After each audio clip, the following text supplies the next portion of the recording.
Anyway, now that we're done listening to musicals on stream, by the way, if you want to see some of the weirder shit that happens on the channel, not that the weird shit isn't already on YouTube, but like there's way weirder stuff that happens over on Twitch. I promise you, Monday through Thursday, we're doing streams over there. You should go check it out. Just pop in there. You should do that. Anyway, I need to tell you guys something weird, and the weird thing is fraud. Like it's just fraud. It's just fraud. That's all it is. We're here to talk about fraud. And the fraud that we want to talk about specifically, it has to do with our favorite president of the United States. The fact that the White House has been actively trying to make sure that no bid contracts are being handed out to people that his entire family have stocks in. So let me go ahead and explain how you're supposed to do a government project, right? Just real quick. In America, when you have a government project done, usually the government project is sent out to bidders. And anybody who is willing to do the project for the lowest amount of money typically ends up getting the project because it costs the taxpayers the least amount possible in order to get certain things finished. However, if you do what's called a no-bid project, that's tended to seem as a little bit more scummy. And the reason for that is when you do a no-bid project, you basically select a person and you hand it to them specifically. Now, usually this seems like a bit of quid pro quo. Like, oh yeah, no, you helped me become president, so I'm going to give you the stuff.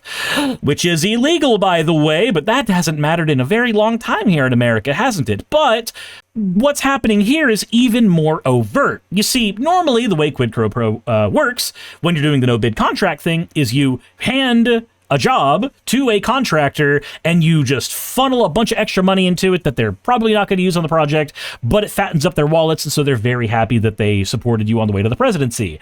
In this case, though, it's millions of dollars being sent to a company that Trump's son has a fuck ton of stakes in. So he is actively increasing the portfolio and revenue of a country that will actively increase the portfolio and revenue of his son, which isn't just quid pro quo at that point, that's just fucking corruption. This is giving a Nepo baby everything you possibly can. Anyway, let's go ahead and take a read, shall we? Because I'm not angry, you're angry. So, when the Pentagon announced a $620 million loan last year that was going to a small North Carolina startup that was linked to Donald Trump Jr., defense officials at the company tried to tamp down the suspicions of cronyism. The president's eldest son said through a spokesperson that he wasn't involved. The Pentagon said Trump Jr. played no role in the record-setting deal. He just happens to own a lot of stakes in the company and therefore will benefit from it massively, and therefore it doesn't matter if he played any role in it actually, it just matters that he's getting the money from it. So, the startup's founder told reporters that his company, Vulcan Elements, received no political favoritism, except for the no-bid contract, but interviews and the Defense Department records reviewed by ProPublica show that the request to loan hundreds of millions of dollars to the firm linked to Trump Jr. was made by Peter Navarro, who is a White House advisor to President Donald Trump and is a noted friend of Trump Jr.'s. That's so weird. Isn't it so cool that we can't have healthcare in the United States? Isn't that great? Don't you guys love that we can't have healthcare in the U.S. because the money has to go there instead? $620 million of your money that came from your wallets via taxes, weren't going to education. They weren't going to roads. They weren't going to making lives better. They weren't going to cancer research. They weren't even going to giving people insulin because we have a diabetes epidemic and we probably need to be handling that a little better than we do. No. See, that money instead needs to go into the pocket of the Trump family. That's where that money needs to go. When it's not being handed in no-bid contracts to people who are supporting the president, it needs to be handed directly to the president's fucking son. Of the dozens of companies the Pentagon was considering funding at the time, Vulcan's was the only deal initiated by a top aide to the president. This was said by an official at the Pentagon who was not authorized to speak publicly. After defense officials got the White House request, they asked Pentagon staff to move at an unusually rapid pace, said another person who was involved in the deal at the Pentagon, but not authorized to speak about it. Yeah, considering Congress is supposed to have the power of the purse, usually this is a thing that's supposed to go through them in some way, shape, or form. But when you push things through as fast as you can, then it doesn't matter. And, well, if it's considered an official act from the president, then it matters even less because the Supreme Court during the Biden administration that had been basically put in there by Trump ruled that a president could even have somebody assassinated within the walls of the United States, and it would be considered an official act, and therefore not something we could hold them to task for. So here we are. The staff worked late nights and with little sleep to get the loan through in a matter of weeks. The call came from the White House saying we have to get this done. The deal is one of many actions the Trump administration have used that helped companies in which the Trump family specifically holds stakes. All right, I'm just going to go ahead and say this right now. I believe that if you are a politician in the United States, you are getting a pension after a while. Yeah? Yeah, and that's a thing that's going to be happening for you? Cool, cool, cool. So, you don't need fucking stocks then. You see, retirement funds in the United States very largely are funded by 401ks, and 401ks are very largely just stock portfolios that are slowly reinvested over time so as to have the ability to grow over time so that you will have money trickling in so that if you put in a bunch of money when you're, 20 or 30, you should have that money double or triple by the time you are older, especially if that money's going into CDs. Somebody's going to make a CDs nuts joke. I understand that's a thing that's going to happen. Subscribe first before you fucking do, though, please. Anywho, you don't need a retirement fund if you have a pension. You don't need a 401k if you have a pension. But because a 401k operates like a stock portfolio, I'm going to go ahead and go out on a limb and say you don't need a fucking stock portfolio if you're a politician who is in Congress or higher. I say Congress or higher because the wages of a politician at the local level tend to be really fucking bad. For instance, here in Georgia, if I were to get on the city council, the wages for that would be about $20,000 a year, and the hours for that would be about 70 a week, which is fucking stupid. But, $620 million can go to a random fucking firm that's got stakes in it owned by the president's son. That's definitely... We can scream Hunter Biden's laptop all day long, but we're not going to look at that corruption, I guess. Republicans are great. Progress says mine is $8,000 a year and I have to be on call 24/7. Oh yeah, no, like the funds for being a politician at local level are bad. They are really bad. Like, I gave the $20,000 number for my local area because I know that that's what being on council would be, because that was the thing I was considering running for last year. I ultimately realized I would not have the spoons for that because it would wear me too thin, so I ultimately decided not to, but here we are. Gideon says, depends on the area. Local city council is like $3K a year. I said a slime on the council would be big headlines. America needs to copy these people's stock trades like they did when they are memeing on them. Literally upset them so much. So here's the thing. When you get to Congress, though, you start making a lot of money. You start making six-figure salaries. And you have a pension. And you don't even need to be there that long for that pension. In order to get a good salary from the United States military, you need to have been in the military about 20 or 25 years, and even then, you're still getting only a portion of what you had there. It's way lower if you happen to be in Congress, like, well more than a decade lower. Like, it's kind of fucking insane that when we are a country that supposedly like values our military as much as we do, but when we can send people out to die, we pay them less than the people who just sit behind a fucking desk. It's great. I do not think that those people should have stock portfolios. They're making enough money as is. If you are the president, everybody in your family, every single fucking one of them, needs to be constantly scanned so that anytime something like this might even begin to happen, if it does, then you can get impeached. Now, of course, being impeached is a toothless thing in the United States now, but what are you going to do? Anywho, the deal is one of many actions the Trump admin have taken that help companies where the Trump family holds stakes. Government contracts and other benefits have gone to many Trump-linked companies, prompting allegations of self-dealing by Democratic lawmakers and any good government expert. But ProPublica's reporting on the Vulcan loan represents the first time the awarding of a contract from a federal agency was directly linked to White House intervention. The loan was a massive financial commitment from the Pentagon in its efforts to fund companies that could help the United States reduce the dependence on China's critical mineral supply chains. The deal was a dramatic win for Vulcan, a North Carolina rare earth magnet company launched just 2 years earlier. Estimates of its valuation grew tenfold after the deal was announced. It was also a win for Trump Jr.'s venture capital firm, which took a stake of undisclosed size in Vulcan about 3 months before the Pentagon announced the deal. 3 months before the deal. 3 months. That's not fishy at all. Not even in the slightest. There may be more good news on the way for the president's eldest son. Among other companies under review for the Pentagon loan was a drone parts manufacturer that Trump Jr. advises and owns a stake in, according to one of the defense officials who spoke to ProPublica. So the art of the government deal? Yep. I'm so tired, man.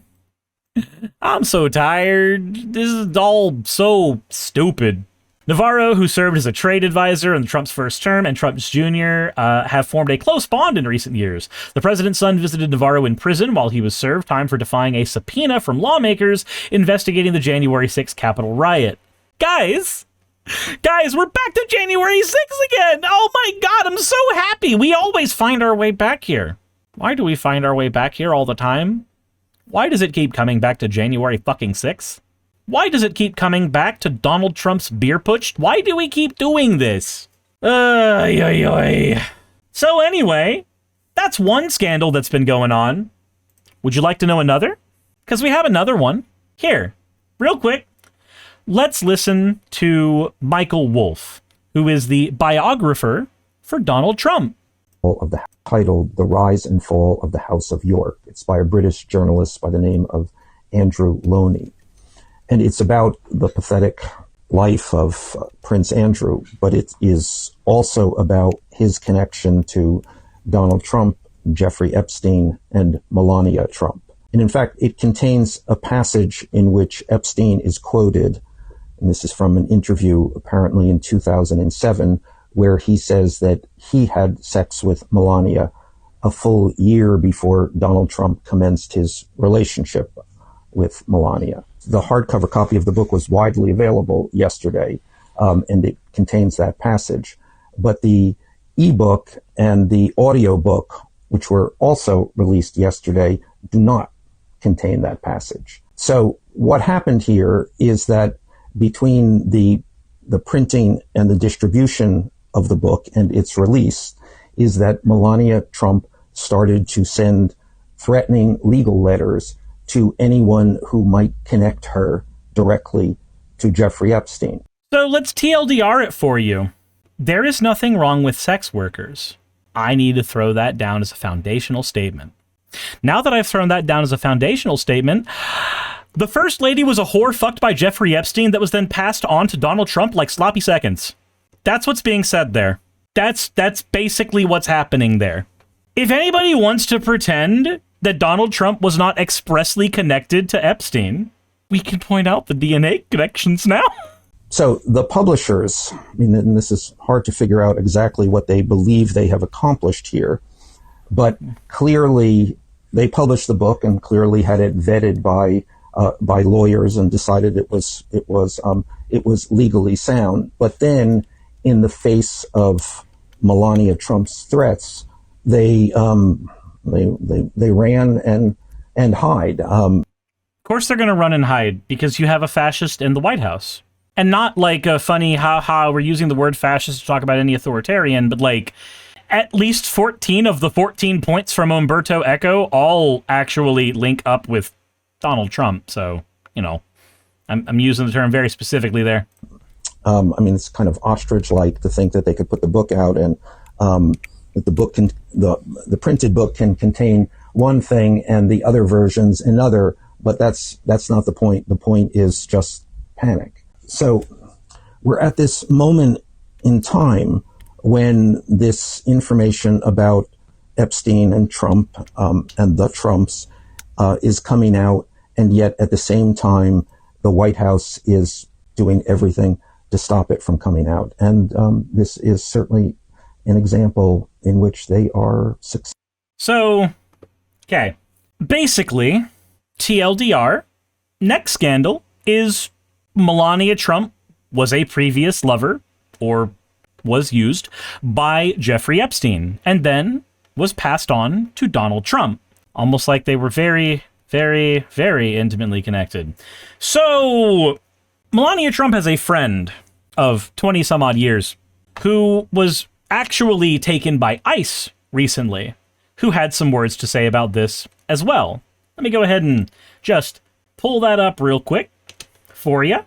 And This bizarre 6-minute statement last week, denying her connection to Jeffrey Epstein, sparked internet rumors that were soon a breaking story the Trump administration was hoping to get in front of. In her interview with Courier, her first interview with an English language media outlet, Amanda Ungaro answered some of our most pressing questions. Ungaro says her story began when she was just 15 years old, when she first met Paolo Zampoli, a businessman with deep ties to both Donald and Melania Trump. She says he pursued her relentlessly, eventually pulling her into a relationship that would define and control her life. According to Ungaro, Zampoli was an operator in the modeling underworld, someone who arranged visas, managed models, and moved people through powerful networks behind the scenes.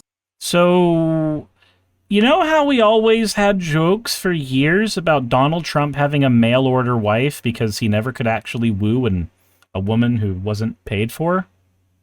It's starting to seem a whole lot like those aren't jokes. It's starting to seem a whole lot like that's the case. Now, again, I want to very specifically point out, there is nothing wrong with sex work. There is nothing wrong with being a sex worker. In fact, I've been dating one for 3 years. There is nothing wrong with that.